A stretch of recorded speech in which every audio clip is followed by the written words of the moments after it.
Sporty greetings to you wherever you're in the world joining this channel's television Instagram live series.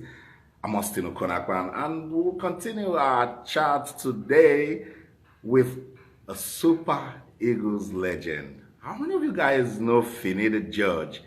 I'll tell you who Finidi George is. Before we get into the guy that we'll be speaking with today on this Instagram live chat series, let's talk a little bit about our theme. Wherever you are joining this conversation, welcome on board. Again, I'm Austin Okonakwan. I'll be your host. We will be speaking to a legend of Nigerian football. Yeah, guys, you will have some fun. I want to inspire somebody today. And that's the theme of today's discussion, living the dream. What does it mean to live the dream? You know, because everybody just, I've got dreams. I want to be this, I want to be that.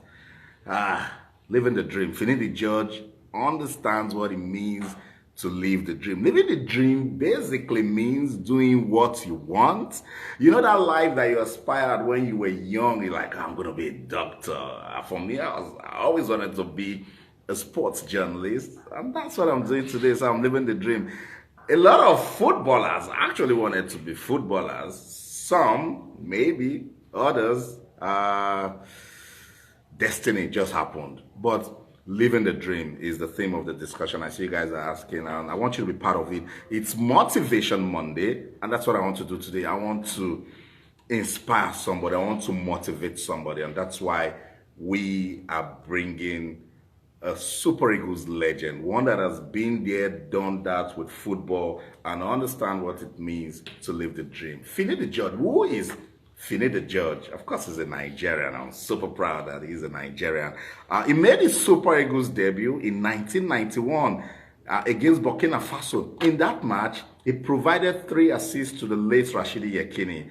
Finidi George went on to score a goal in that game that Nigeria scattered, destroyed Burkina Faso by 7-1. That's for the Super Eagles. Do you know that Finidi George was with Ajax Amsterdam in 1995 when they were crowned champions in the UEFA Champions League? Are you aware? He was part of the squad that won 8 major trophies with Ajax, including 3 Dutch league titles, 2 Dutch Super Cups, the UEFA Super Cup, the UEFA Champions League, and the Intercontinental Cup. Definitely we're having someone that understands what it means to live the dream today. Finidi George. He's got a lot of nicknames, but the popular one is Finito. But I call him the Wings Assassin. He plays football with ease. You would love it when you watch Finidi George play football. He's got pace, but he runs like he's not running. That's Finidi George for you. I wish we could get back the class of 1994, but hey, we got to move with the times. Finito will join us on this Instagram live series. I'm going to have some fun and motivate somebody also. So let's just quickly check if the legend is ready to join us on this conversation. Remember, you can be part of the show. I don't know. Sound like I'm on TV. You can be part of this Instagram live chat by sending us questions, comments, or whatever you feel about the theme, which is living the dream. We're waiting for Finidi George to join us. The moment he comes online, we're going to get into the conversation. But guys, please, let's make this fun. Be inspired. Be open to understanding what it means to live the dream. Sometimes it takes forever. But don't quit. Don't give up. Yeah, that's the story. And that's what Finidi George will tell us today. From local football in Nigeria, he went to Ajax. What a story. And not substitute.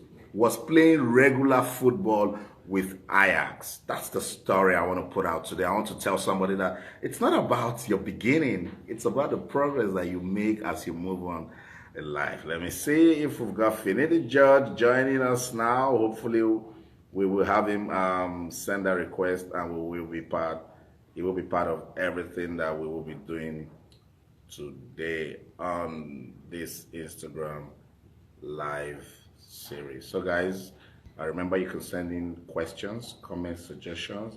We're speaking to a former Any way you want to talk about it, Finidi George. I was part of the AFCON winning team at Tunisia 1994. Can you remember, guys? He also went to 2 World Cups, 1994 and 1998. Ladies and gentlemen, let's roll the drums. Finidi, Austin, good to have you Austin. join us on this Instagram live. Good afternoon, Austin. Awesome, How are awesome. you? I'm staying safe. I'm sure that's what you're doing too. Yeah. We're almost out of the lockdown, so we're happy. We're happy about it.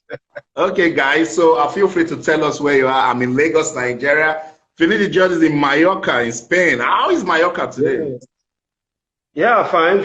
We're in summertime, so but today I didn't go out. I was at the beach yesterday, so You guys are I just chilling celebrate. already. Yes. Yeah, we're happy about it. We're happy about it. But say a prayer for It, those of us back home because we are still recording cases in Nigeria. Yeah. I can read that in the news, and it's unfortunate this is happening this time, but we hope in a very short time we'll get over it. That's it. That's it. Finidi George, ladies and gentlemen, the legend joins us now. Finito, good to have you on the show. Today we're talking about living the dream, and I looked around. Look, most of you guys from the class of 1994 actually explains what it means to live the dream. Let's talk about you and your career. How was it starting? The dream. When did you have that dream that you're going to go all the way with football? I think I was still in school, but I was playing, youth football. I started from NPA, Nigerian Post Authority, back then. Um, After that, I moved to I think Nigerian Ajib also. Back then, these companies they were really in the football business. They partake a lot in the football business. And I moved from NPA to Ajib. From Ajib, I moved to NNPC of Port Harcourt to another oil company. So after that, that was when Sharks Football Club came knocking, and then I started. They were paying me. Then I started earning money. But I didn't know I was going to make it. But I kept working hard and keep hoping that someday that opportunity will come. So after that, it was Sharks. From Sharks, I went to Calabar Rovers, where I stayed for 2 seasons, and then I was invited, to Super Eagles. Hmm, beautiful. I love the story. How was league football in Nigeria when you were playing for Sharks and Calabar Rovers? Um, it was quite difficult, because the terrains, the fields were bad. We tried to use grass back then, and we couldn't really, but we could, adapt to what we had. It was difficult, but what I have to say now is back then we had competitive league. The league was competitive, and yeah, we fought our way, traveling, did our best, and we competed. Hmm. That was what. But I can see today, most of the clubs have good, tough, this synthetic grass that they have now, and they could really play good football. In my time, it was normal grass, which was difficult to maintain and play on it. Sometimes it was difficult, But yeah, that was back then. Yeah, beautiful. Because I needed to understand what it was like. I know it was very competitive back in the day. League football is still competitive here now, but we still need to do more for Yeah, infrastructure yeah. development. That's just a major problem we need to solve. Finito, how did you react to that first call up to the Super Eagles of Nigeria? Well, I was very excited, very happy about it. You know, we being an home-based player, going to the camp for the first time, and you meet the likes of Etinesian, Stephen Keshi, Siasia, Guavon. You just feel, yeah, you just shrink a little bit. You get me? Because these guys they were coming from Europe, and you know, sitting down with them was I just felt I have to do more so that I'll be able to travel someday. But yeah, it was quite nervous for me, being in camp for the first time, and I just tried to learn from them and do my best in training. Mm. When it got to you, when you got to your room before the match, the debut match, and you realized that I'm now going to play for the Super Eagles of Nigeria, how did it make you feel? Did you cry? Actually, I didn't know, but till we had that team talk, and I was in that lineup. Actually, I didn't start the game, so but I was sitting down on the bench till I think somebody got injured. I think Austin Eguavon got injured, and West Ham decided to call me, and but I was shaking. Before entering that game, you were there, you were prepared, excited to play. But when the time came, I was nervous because Lagos Stadium, I know. Surulere, 80,000 spectators. I was like, how am I going to play? If I make a mistake, how are they going to react? All that stuff was just going through my head. And I was happy that everything went very, very well. And ever since, people just developed that likeness for me. I know. 3 assists to Rashidi Yekini, and you scored a goal. That was some memorable debut for you. I was carried off the stadium, I was telling you. So it was great. That was how everything started, and despite the good works, the hard trainings, at the end of the day, you have to prove yourself in front of 60,000, 80,000 supporters, which was difficult for a young guy like me coming up from Calabar Rovers. It was difficult, but I was glad. It all went well. I know. So, and it was glory to glory for you, Finito. Right after that debut, Ajax came calling for a local-based player. You need to let me know the sort of grace that you operate with. Yeah. I would say I was very, very lucky.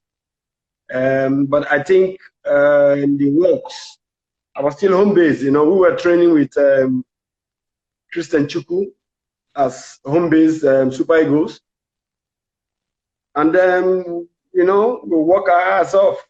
And Christian Chukwu was giving all the information to West Ham. So when we went for, I think, a preparation game in Holland, in Papendal, and I think some scouts came from Ajax to watch the friendly games we played over there, and they were interested, and they wanted to know more about me, and that information West Ham will give to them, that he's a quiet guy, he's humble, he does his job as he's supposed to do it as a professional player, and they got that information, and they decided to invite me for trials. Nice. So it didn't come easy. It didn't come easy. I had to go for trials for 6 weeks, and they were impressed the way I comport myself, the way I played, the way I trained, and they gave me a contract. Awesome, and it paid off. Hard work. So guys, we should start, taking those lessons down. Hard work. It didn't come easy, Not that we see Finidi George today. I was, oh, Finidi George. No, he's just telling us that he worked so hard. Shout out to ex-internationals joining this conversation. Taye Taiwo, I see you. Brownie Day, all of them that are joining. They're saying thank you for everything you did for Nigerian football. So as I get more come into the conversation, I'll let you know and I'll announce it. So at Ajax, you got there and you saw those superstars. Fear catch you small. Yeah, then before going there, and I've been exposed a little bit in Nigeria, playing some international games. So going there, I knew they were not going to give me a contract for being lazy. Maybe they might say, yeah, you're not good enough, maybe your technique is not good enough, but being lazy, I think I told myself I will not leave this place on that reason. Maybe they tell me the way you pass the ball is not good enough, or technical part of it. Yeah, I'm not good, but I told myself I will not leave this place based on what maybe Luis Van Gaal is going to tell me. Oh, no, you're a lazy player. No, I said I'm not going to. I promised myself that I was not going to live there on that note. So right from the onset, the preseason, I was running like hell. I'm telling you, where they put us in, they took us to a forest, and then they put us in a group of 4, for fitness training. And man, I said, I'm here for something. I have to show these guys that I'm capable and I'm fit enough to be in Ajax. So I did all I could, and on that part, they were all applauding. Van Gaal and his crew, they were like, hey, you're fit, eh? You're really fit. I said, yeah, I'm here for something. You guys don't know where we're coming from. So yeah. When you remember where you're coming from, it should motivate you. You can't go all the way from Port Harcourt to Holland and fail. No. That can't happen. Yeah, so I blended with the guys. They had a mixture of young and older players. We had Frank Rijkaard, Danny Blind. These were older players, and the Davids and Mark Overmars, Van de Sar. These were younger players. So that we had that mixture of older and young players. So it was a good mix. So yeah. I had to fit in and wait for my opportunity. And that opportunity came. I had to grab that opportunity, and I didn't let it go till I left there.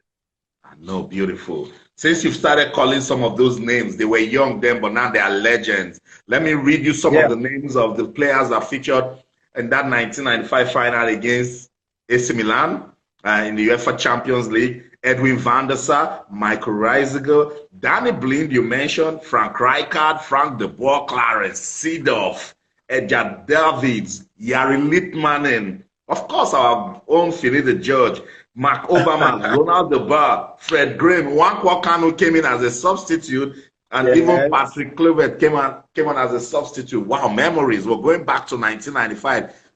Relive the moment when you guys won that UEFA Champions League. Wow. Well, I would say we were nervous because they were in the same group, Ajax, AC Milan, in the group stages. And we had already beaten them twice. And they were the defending champions. So meeting them in that finals, we were just saying it's not going to be possible to beat AC Milan 3 times in same year. So we had that mentality that, wow, this is a team that we've beaten twice already. Are they going to just lay back, for us to beat them for the 3rd time? It's not going to be possible. With Capello and all these big names, Boban, Baresi, Maldini, I was thinking, Van Gaal was like, okay, if we lose this finals, it had to be, because beating a team 3 times and they were defending champions. It was going to be difficult. So, but we had Rijkaard on our side, you know. So when we got there, in the first half, where it was goalless, and normally a coach will give his team talk, you know, what didn't go well and what went well in the first half. But when we got to the dressing room, Rijkaard was the one giving us that pep talk that we can do it. Van Gaal was just quiet. Rijkaard said he has to speak to the boys. So they said, okay. And that was what we needed, because, you know, hearing that from Van Gaal again, we were like, you know, he's the coach. What is he going to say? We have to do our best and win. But when it was coming from Rijkaard, a player who was playing the game as well, oh, that gave us extra motivation to go in the second half and deliver. You know, so it was quite strange for us. And at the end of the day, we believed that we could do it, and yeah, we got that goal. It was not the best of games, but I'll take it anytime. And Austin, you know, final winning, games final games are that drab, but then we need to have a winner. Yes, I will take it anytime. I prefer to play my worst game and win a trophy than you play your best game and lose. So yeah, it's like, it's like. So guys, let's stay with the theme, which is living the dream. You see, he has mentioned consistency, hard work, and then a lot of more hard work. Sam Soje also joined the discussion, and he's saying, thank you so much, Finidi George, for everything you've done for football in Nigeria. Someone is asking, all through when you were playing in Europe, were you ever racially abused? Not in Holland. In Spain, I experienced it, you know, few times. Not on the streets, because definitely I will not be going to places where you see all this stuff. But in few games, you know, that I played, they were, you know, this booing me, you know, this chanting, this, you know, like a baboon or whatever. I experienced that few times, but it was not really much, you know. But other players experienced it more. You know, everything depends on where you're playing, which city you are, and you see those things. You know, racism has been and is still going to be here, because they said charity begins at home. You know, when you tell your child, this guy is a criminal, at the end of the day, that child becomes an adult, he will think that that person is a criminal. Yeah. And that is what is happening. You know, they've painted us so bad that these kids that are growing up, by the time they get 20, 21, they just have that mentality. You know, they've been brainwashed, and it's quite difficult. They cannot just eradicate racism all of a sudden. You know, it's a generational thing, and it passes on parents to children. Those children, they are children. You know, so I hope someday we'll be able to eradicate this racism.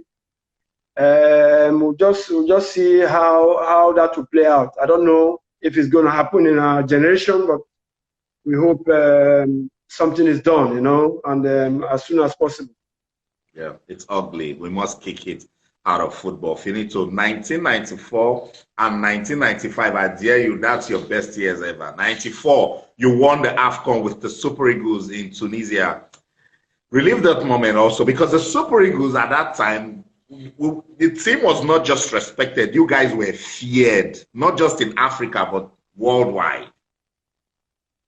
Yeah, you know, back then, we had a lot of players in Europe, you know. We had, you know, you see Nigerian players in Belgium. I was in Holland. You know, we were like that exodus of players leaving Africa. you had more of Nigerian players abroad, you know. So coupled with the fact that when we come back to Nigeria to play international games, we destroy all these countries by winning them very, very well. You know, not just one goal. We beat these countries maybe 2, 3. So, you know, most teams, most countries were they were aware of that, and we were feared, like you rightly said. And yeah, we held on to that because we're the dominant force in Africa, and yeah, we kept, you know, doing our best, winning the games that we're supposed to win, and you know, it was difficult to really compete with us because we cover every area, you know, the right back, left back, midfield. We were dominant. So most countries. Yeah. Relive the dressing room moment before and after that victory in 1994. Okay. Yeah, not much. We had to play against Zambia. the team of Zambia, exactly. And they getting to the finals, we knew they had a good team, you know. They had a good team, but we also, it was our first final, you know, after the 1984. We've not gotten to another final. So that crop of players, you know, we had a little bit of that nervousness in us. We knew we had a good team, but, you know, when you've not played in a final, you never know how to go about it. So we're nervous. You know, I myself, I didn't play very well in that game. I was taking, because that was my first final. I was like 1994. I was like real African. You know, it was a big thing to all of us. And yeah, that nervousness, you know, personally for me, got into me, and I didn't play my best game, you know. So Westerhoff, in the dressing room, Westerhoff told us, just go out and enjoy the game. And yeah, just give your best, and your best will be enough for us to win the cup. So that was how we went out with that mentality. And luckily for us, Amunike, you know, stole the show, and yeah, we're all happy. You know, like I said earlier, I would prefer to play a bad game, but go home with the trophy. Yeah, I was personally not happy with my performance, but I was happy, you know. Yeah, we won the cup. Yeah. So and, you were part of a winning team, so that's what matters. And it's yeah, teamwork. yeah. So we didn't judge Finidi judge. We judged the teamwork, and that was what got the trophy. Yeah. But you know, sometimes on a personal note, you just feel, you know, disappointed, but at the same time, very, very happy that we won the cup. Yeah, I agree. From 94 AFCON to the World Cup in USA in 1994. And what a story. Look, everybody growing up with football in Nigeria currently always have that memory of USA 1994. When you guys touched down in the United States of America, what there's this confidence you guys used in playing football. What was motivating you guys? Yeah, I would say because also the exposure that we had, we've been competing with all these players in Europe, in France, in Spain, Mutu, all these guys who are in Spain already playing. I was in Holland, Keshi, you know. Belgium. So when we got to Dallas, we were like, okay, this is the time. And we were we had a very good preparation. Our preparation was superb. I would say that, you know. And we knew going there physically, if we are okay, we can withstand any team, you know. So we got there, went for just little workout, and we saw the field. The field was so smooth. Then we said, a day before, we said, tomorrow, this masquerade, we have to bring it out, you know. the masquerade has to dance on this stuff. So the next day we went out with that confidence, and the game started, and we said, okay, let us make sure that we don't concede the goal. Because we knew what we had up front. You know, we had that pace, so we just said, guys, make sure we keep our goal 0, no goals. If we can do that, definitely we will have our chances to score.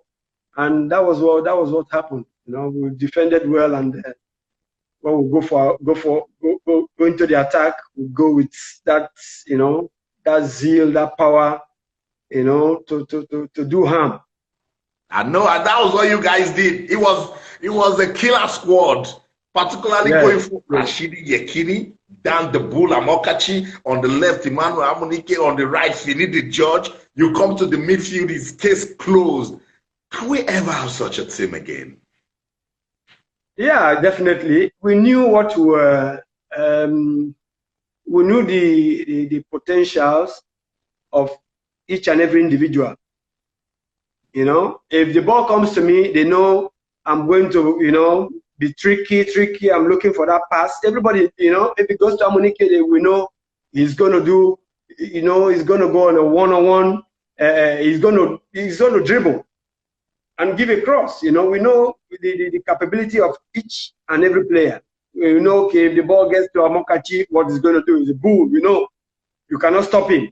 If it gets to Yekini, he's there to score the goals. You know, so definitely we'll get a team like that, but we have to know the strength of each and every player.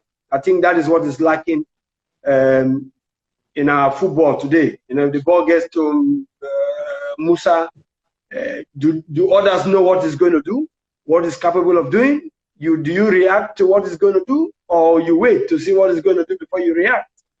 So these are the things we have to, you know, and try to figure out, and try to build a team on that. You know, it's not just going into the field and play. You know, you have to know the strength of each and every player.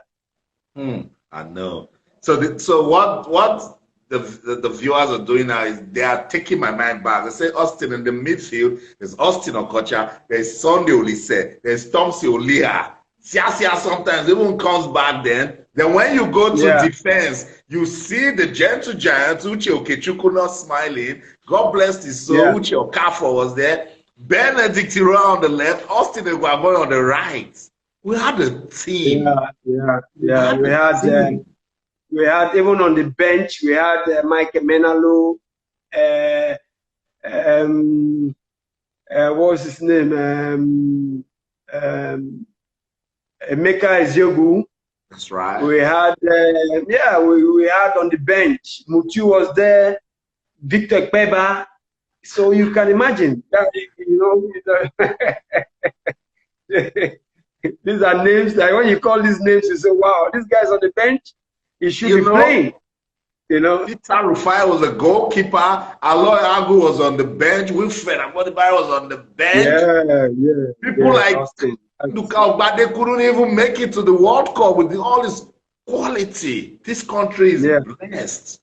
So we need to find a way that we get back to that winning culture. Whatever we need to do as a country, we need to do it. Yeah, we have to work together. You know, the NFF, they are the ones that will structure things and make sure we go in the right direction. You know, we can build. It's never too late. You know, whatever thing that we've done that is not working, we change from it and try to, you know, move forward with things that will pick things that are working for us and then try to make it better. That's the way to go forward. That's right. That's right. Someone is asking, what's your best career moment? Wow, this is my best career moment. I was okay. My best career moment. I will go with 1994 Nations Cup. Yeah, I think so too. Because yeah, at your club, you know, things you can do things this year, next year maybe it might not happen, but if you miss out on winning the Nations Cup, yeah, maybe that opportunity will never come again. And I would rather go with me winning the Nations Cup and going to the World Cup, even if we didn't make it to the finals. At least you have a medal on your neck and a trophy to raise. Yeah, yeah, yeah. So let's go back to USA 1994. One of your fans asking that, what inspired that celebration against Greece? I know you've answered this question a lot of times, but what was going through your mind when you scored the goal? Actually, nothing. It was not. I did not plan to celebrate because I didn't even know that I was going to score a goal. You know? I'm always looking at giving assists. You know, trying to make others better. So I didn't know I was going to score in that tournament. So when that opportunity came and I got that goal, you know, I lost my mind. You know, I was just running, but I didn't know. I didn't have anything in mind. I was just running, and I got to that point. I just went down and you know, raised one of my legs, and yeah, that became talk of the town. And even after the tournament, some people said, "Why was I mimicking the dogs and blah blah blah?" I said, "Man, I went crazy. You don't blame me for that." I know because this thing just, you know, it just takes over. You're like, really? I scored a World Cup goal. Vincent Eyama tried to raise the referee. He wanted to lift. Yeah, yeah, yeah. You know, it's something that, you know, you just, that excitement and you just, you know, go crazy. Mine, I did not plan it. I didn't know I was going to score till that ball went in. Then I was just running, you know. I was supposed to maybe take off my shirt. I did not do that. You know, I just went down and, yeah, did what I did. And if somebody's offended, I'm sorry. It's a long time ago. I know the goal counted and the celebration has gone down to history. So we still love you, yeah. So happy with the judge. Yeah. Finito, there was a good World Cup for the Super Eagles in 1994. What happened against Italy? You know, this, I don't know. I think we had, we're moved from one hotel to another. We had to pack. You know, when you're traveling one day, you're playing a game, the next day you're moving to another city, and you know, so we went to a hotel, and as you know, we have a lot of Nigerians in I think in Boston, and at a point, the hotel was just filled up with, you know, Nigerians, and Westhouse saw it. He didn't like it, you know. A day before a crucial game against Italy, he didn't like it, so he wanted to move the team to another hotel. He said, well, he felt we didn't have the concentration that is needed for a game like that. So he wanted to move the team without consulting the players. So when he came, he told us, guys, we are moving. And, you know, we have a lot of married men in that team, you know. Yeah. And Chidewanu, Keshi, Beniroa, a lot of married people that, you know, family members came to see them in the hotel. And, you know, just moving all of a sudden like kids, you know. So the player we held a meeting, we said, yeah, we are not moving. He should give us the reason why, you know, and he didn't tell us the reason why we had to move. So we stayed back, and Westhouse resigned. He said he was not going to, you know, be on the bench. So he left the hotel. He packed his stuff, he left the hotel to another place. Nobody knew where. So the NFA back then, they were looking for him, searching for which hotel he was lodging, and finally they saw him, they spoke with him, and then he came back. Or it was late already, very, very late. He came back maybe 12 in the night. The next day, we were supposed to prepare the game, and he came, he did his team talk. You know, we already had problems before that game. You know, I will not say that is an excuse, but we had to be in a good frame of mind to play that kind of quarterfinals or second round. And you know, already we had this you know, misunderstanding. I'll put it that way, and I think that one way or the other affected the team, and yeah, it was unfortunate, but we lost the game. You know, who benefited from it? Nobody. He didn't benefit from that decision. We too did not benefit from any of it. So at the end of the day, we regretted you know, the whole situation that had nothing to do with the proper game. You know, I think we did our best, but I think one way or the other that affected us, and then we lost concentration and we lost. So that was what happened. That was what happened. It was sad, but that was what happened. It was also painful because that game looked like it was Nigeria's for the taking, and then from nowhere we lost it. Was it inexperienced that also cost the team? In a way, inexperienced. In a way, I would say inexperienced because when we were supposed to keep the ball, they were playing with a man less from, I think, the 10th minute or 5th minute in the game. So we were supposed to keep the ball. They were tired. Just keep the ball, pass it around, and let the time, you know, run out. But we didn't do that. If you go back and watch that game, I knew what happened, but that will stay with me. I knew what happened, despite the fact that we had, you know, some issues with the coach and for him trying to move us. But in the proper game, in the field of play, we did not do what we were supposed to do, and yeah, that cost us that match. We were supposed to take care of business. We did not do that. You know, you could, you know, name names, but yeah, 30 years ago, I think will not do anyone any good. But personally, I know if I have to sit down and we have to sit down, say today, let's really analyze what really happened, then yeah, facts are going to come out, you know. On the proper game, I'm talking about the game itself, not what happened before.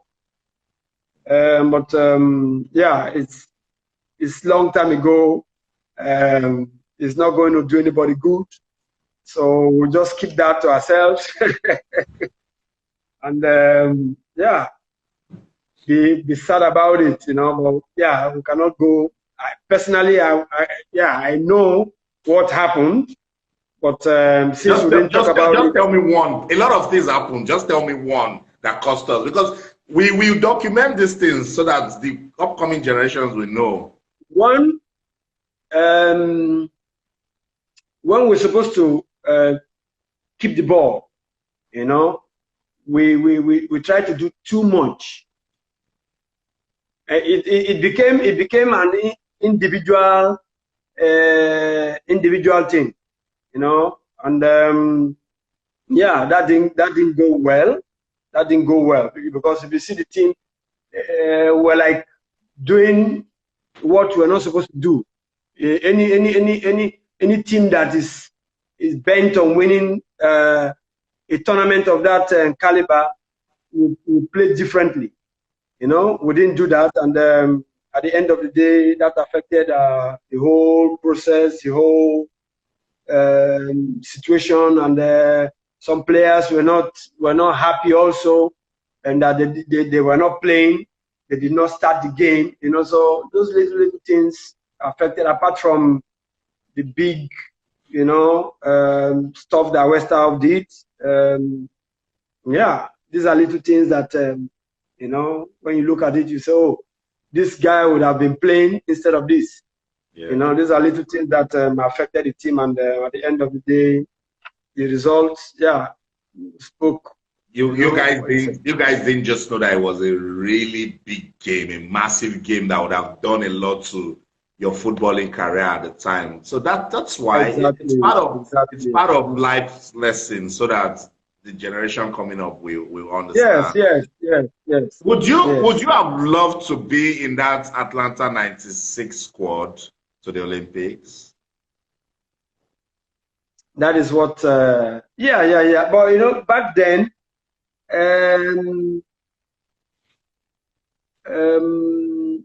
you can only pick, I think, is it 2 overage players or 3 overage players? I was back then. I was I think 1996. Yeah. I was already 24, 25. So and Bumfrey Joe already had his team. Yeah, he was in charge. Just for him to pick. Already had Babangida there, and for him to bring me in that team would have been a problem, because I was playing for Ajax, and already another Champions League finals that we lost. So coming with that name, and playing me or starting me on the bench would have been a problem.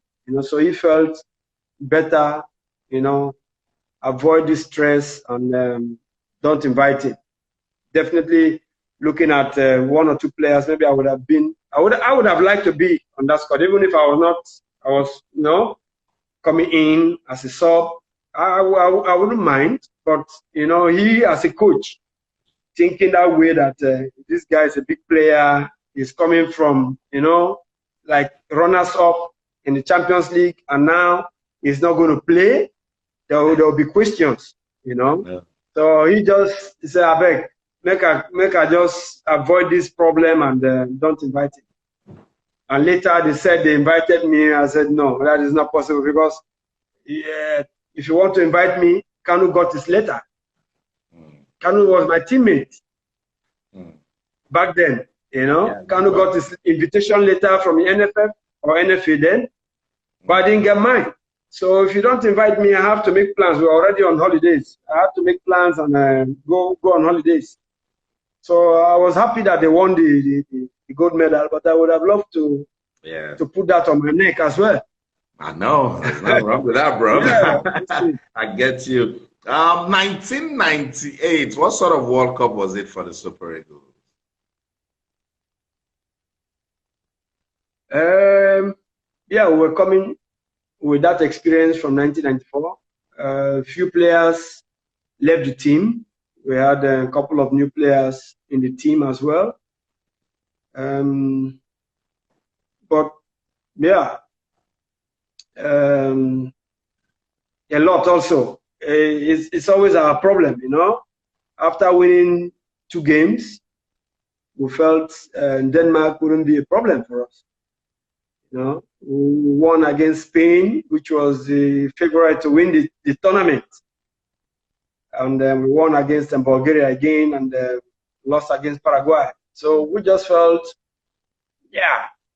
if we could win against Spain, Denmark wouldn't be a problem. So we were given a few days off. We all went to Paris, and shopping, and all sorts of, I enjoy our free day, So I don't know if some players had excesses. I don't know, but we were like a shadow of ourselves in that game.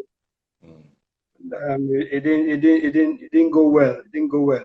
It was not what we planned for, but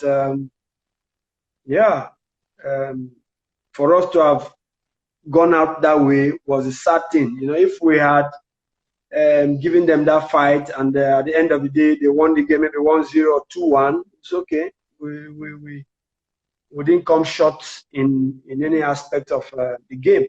For us to have received 4 goals before reacting was sad. Sad. It was so quick. The damage just happened.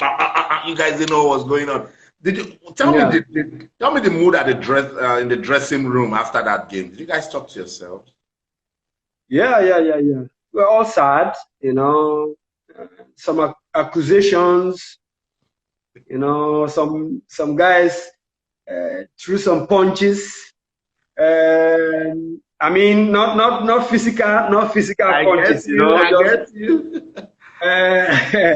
Some, you know, that we didn't rest well. That was the reason why we lost, you know. We didn't take things seriously, and you know, some little arguments in the dressing room, and we were all disappointed, you know. I felt, you know, haven't had that experience in 1994. We would have done better in 98. So that was not the case. That was not the case. The way we left that tournament was not. I don't want to talk about it. The 1994 one, use okay. We fought for it. We were lacking experience, but yeah, 98. You know, yeah, cannot make an excuse for that. Cannot. I get so sad, disappointing. I would say disappointing because, yeah, if 94 we got to the second round, we're hoping to go, you know, get to maybe quarterfinals, semi-finals in France. And then we didn't do that. We didn't do that with a younger team.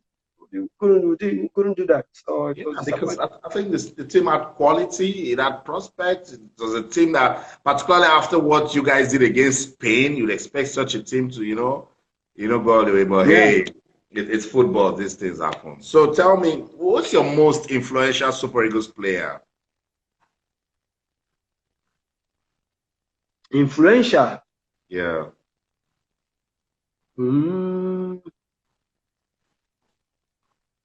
Yeah, I don't know. That is a totality of, you know. Like one person that when you look and you see that person on the field with you, you are motivated, you are fired up to go out.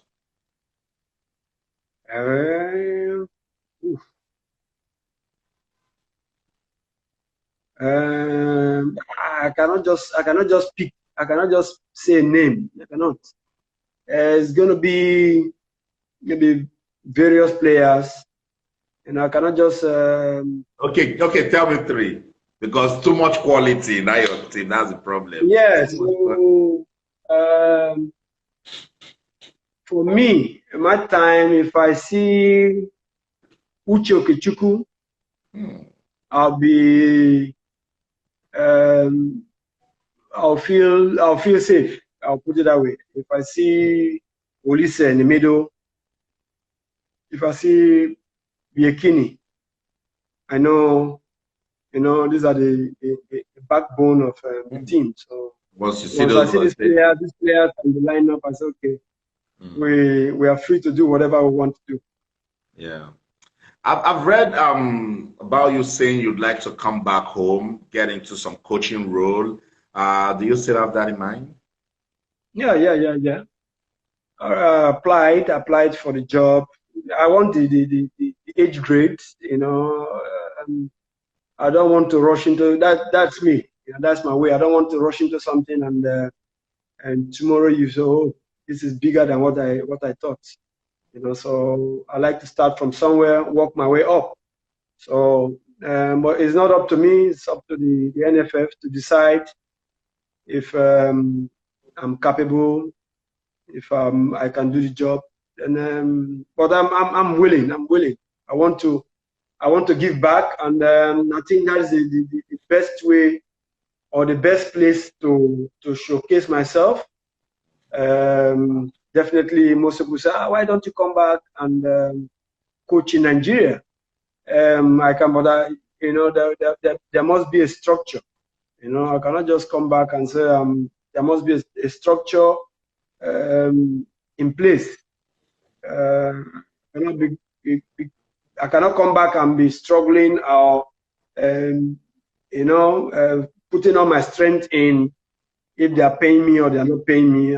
You know, I don't know if that structure is there. or there are a few clubs that have that, but I don't know if I can do it with the youth teams. I'll be fine with that. I How just keep much my love did fingers you, crossed. how much love did you get when you joined Real Betis?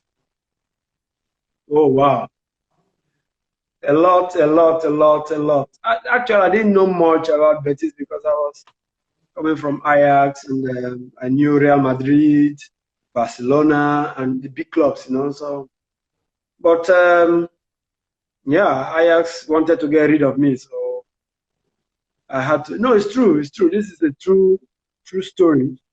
After the '96 finals against Juventus, Champions League finals, Van Gaal told me, yeah, after a press conference, I was walking by, some journalists, wanted few words from me, and they said, yeah, is this going to be your last game for Ajax? Those tricky questions. I said, in football, you never know.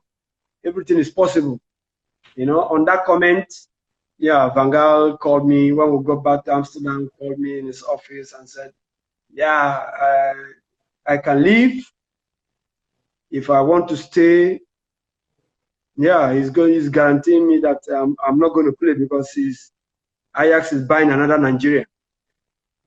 Then I asked him, who? He told me, well, I'm buying Babangida. He said, we're buying Babangida, Tijani Babangida. And he told me, even if you're staying, you're not going to play. Wow. He told me outrightly. So I was looking, I said, okay, I have to look for a way to move, So I had the opportunity with Madrid. So when that deal didn't work out because I don't know, they were going back and forth on the transfer amount, As and it didn't work out. Real Madrid wanted to sign you. Yes. So when Van Gaal told me that, I told my agent, we got to see what's up, So they started, working to see where I can go to. If it's Italy or Spain or England, they were, we had very short time, Yeah, he didn't give me the opportunity to say, okay, if you stay, both of you will fight for a shirt, and who is better is going to play. He just said, you are not going to play. So even if you're staying, so I was like thinking, what have I done wrong? He said, you cannot make that kind of statement. I said, yeah, I did not. What the statement did not take anything from Ajax, did not take it. It's what is happening. Everything is possible in football. You might want to sell me. It's possible. I might want to leave. It's possible. So I had to look for a way to leave. And Betis came. I said, yeah, I will go because already I've won what I'm supposed to have. 2 finals. I won 1 Champions League. I said, I'm not looking for another Champions League. Let me go and have my peace. So I went there, and they showed me so much love, and I did not regret my going to Betis. Yeah. It was all love for you at Real Betis. So about to round up now. This is my quick fire segment. I'll just ask 2 questions. You pick one. No. Austin, I hope. I don't know what you're going to ask, but I know you like it. You won't play me. It's just straightforward. Quick fire question. You pick one. Where would you like to be? Port Harcourt or Mallorca?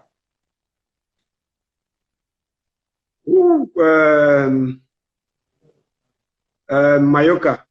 Okay, Mallorca. Your Port Harcourt brothers are watching you. No. For now. Can I emphasize on that? For now. you already said Mallorca. So we picked Mallorca, Finidi, Judge. I cannot leave now. I cannot leave because of family, my children, So I cannot just run away. But in the future, definitely Nigeria. Definitely. We get you, but we've picked Mallorca for now. Midfield or attack? Attack. Attack. Be sincere with this one. Louis Van Gaal or Clemens Vesterhoff?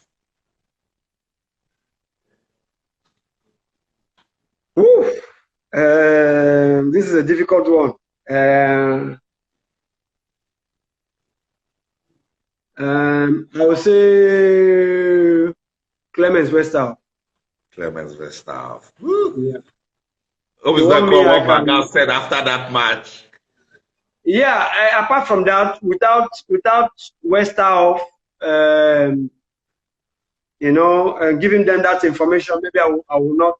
So I always look at the beginning, because without the beginning, you will not know where you're going. So if he had said this guy is not serious in life, is not worth it, they will not sign me, definitely, or they will not even invite me. So he gave them those good words, and so I will go with him.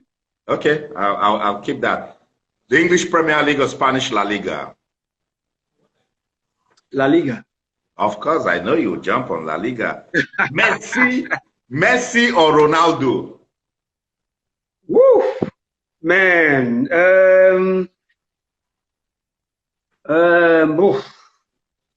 Man, I'm a Real Madrid supporter. I'm a Real Madrid #1 fan. My son as well. So I don't know. It's difficult. I'll go with Messi.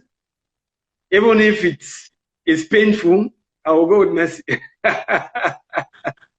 I'm sorry, but I have to do that. Thank you. We'll take Messi. Austin JJ Okocha or Clarence Seedorf? Okocha. Okocha. Pep Guardiola or Jurgen Klopp? Klopp. Klopp? Why?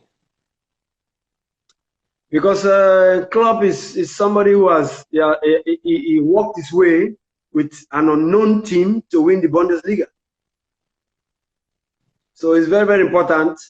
It's not just I'm not saying Pep is the top coach, but I value that.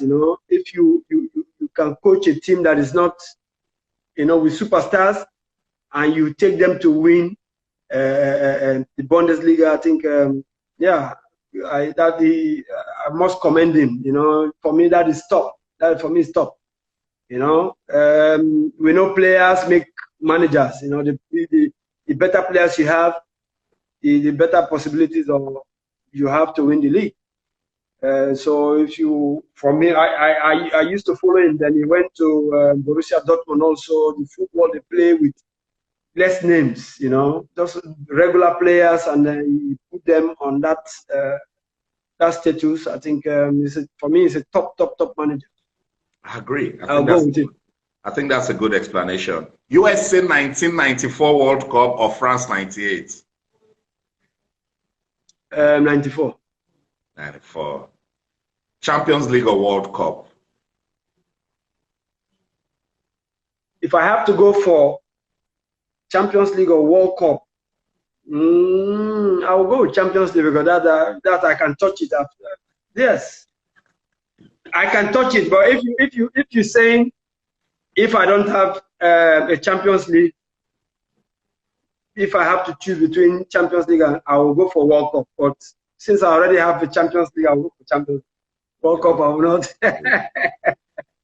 I was going to ask Real Madrid or Barcelona, but I already know your answer. So I'm not going there. I will not compromise. I will not on that. You know it. So is Real Madrid going to win the league this season in Spain? Yeah, I think so. Finidi George. I must thank you for having me, Austin. I know. You were about saying something. I think I should let you say that about Real Madrid. I hope. We have I think 6 or 7 games. Yeah, 6 games. If they do their homework very well, I think Madrid is going to win it. But if they maybe draw a game, then it will be, how you say it, it's going to be a sprint at the end. and who is better on goals and whatever will win it. But I think Madrid are very focused. I think they'll win it. It's been a long time. We've been waiting for this for this moment. Finito, thank you. Thank you so much. Thank you very much. Thank you very I had much. so much fun having this conversation with you. 1 hour just strode by. I wish we can continue. Really? Wow. Don't worry. Wow. The next conversation will have to be on live TV. Thank you so much. Stay safe, please. Yeah. Stay safe. Stay safe too. Thank you so much, Finidi George. We appreciate it. Thank So, you, guys, there you have it. Finidi Finito George, Super Eagles football legend. Look, he's been there, done. I call him the smooth operator, wing assassin, and he's been talking to us about what it takes to live the dream. I hope you've been inspired. I'm Austin Okonakwa. We're back again next week with this Instagram live series. So tell me that Super Eagles legend that you want me to talk to. Some of you guys called out Finito, so I went to look for him after we spoke to Emmanuel Amunike. So tell me that Super Eagles legend you want to speak to. I will go look for that player, and we're going to have some fun. Most especially, we're going to inspire you. Thank you so much. Let's stay safe and keep winning. Bye.